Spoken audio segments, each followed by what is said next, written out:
Hey everyone, and welcome. Today, we're going to pull back the curtain on a term you've probably heard a million times, but maybe never really got: the API. If you've ever wished your different business tools could just talk to each other and get along, well, you're about to find out how. Let's get right into it. You know the feeling, right? Your customer list is in one app, your email system in another, and your billing software is on a totally different planet. You're stuck doing that mind-numbing copy and paste dance all day long. It's such a waste of time. But what if I told you there's a super elegant solution just waiting for you? Yep, the solution is getting a handle on what APIs are. And don't worry, we're not going to get all technical and boring. We're going to break this whole thing down using a really simple analogy that I think you'll love: a restaurant. So, here's what's on the menu for today. We'll kick things off with that restaurant analogy. Then, we'll talk about your secret API key. It's super important. We'll cover the house rules, which are called rate limits, and then dig into the bill, especially when you're using AI. After that, we'll walk through a real-world example, and by the end of all this, you're going to be the one calling the shots.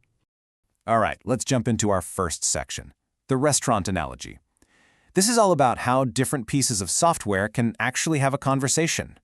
So, what on earth is an API? Well, the fancy name is Application Programming Interface, but honestly, just forget that. Think about it this way.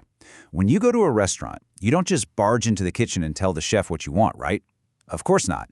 You give your order to a server. That server is the go-between, the messenger, who takes your request to the kitchen. In the software world, the API is your server.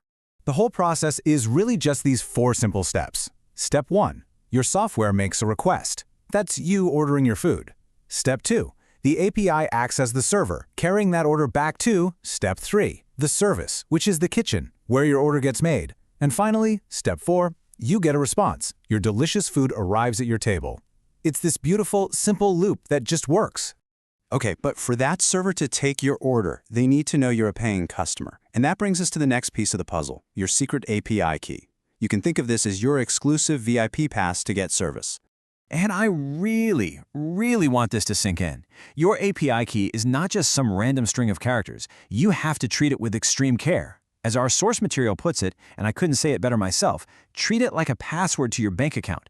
Because if someone else gets their hands on it, they can start placing orders in your name, and guess who's stuck with the bill? You are. So, these are the rules. They are absolutely non-negotiable.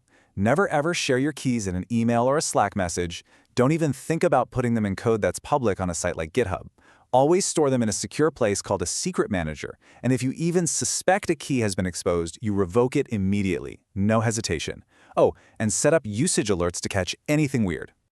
All right, next up, let's talk about rate limits. Just like any popular restaurant on a Saturday night, the kitchen can only handle so many orders at once. There have to be some house rules to keep things from grinding to a halt.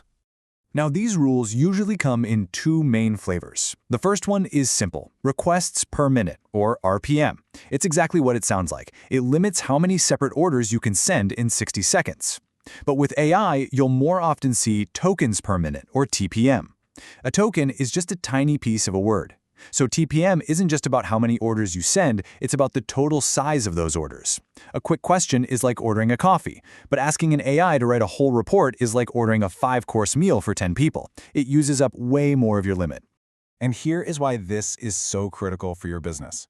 The little automation you build that works perfectly when you have 10 customers, it might completely break down and crash when you suddenly have 1,000. Why?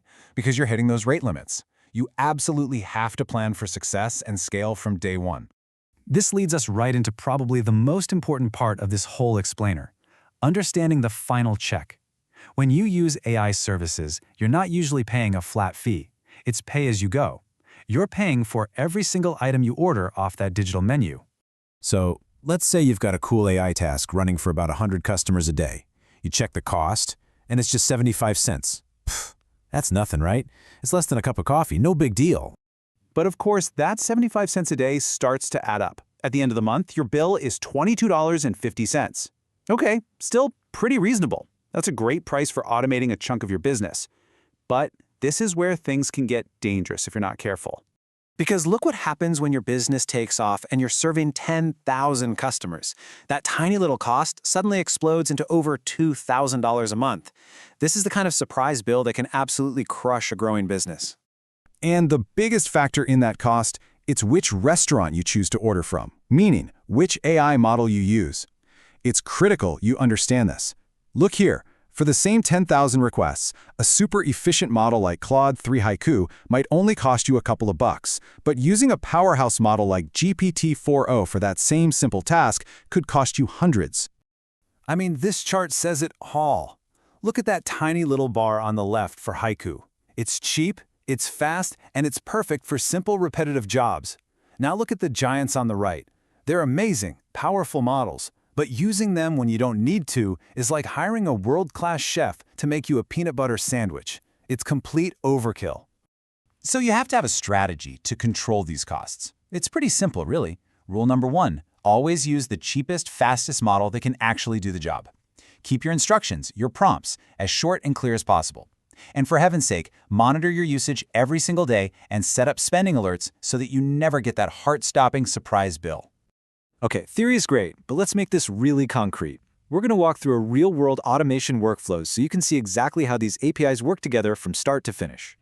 So, picture this. A customer goes to your website and fills out your contact form. That's the trigger. Instantly, your system makes its first API call to a cheap and efficient AI model like Haiku.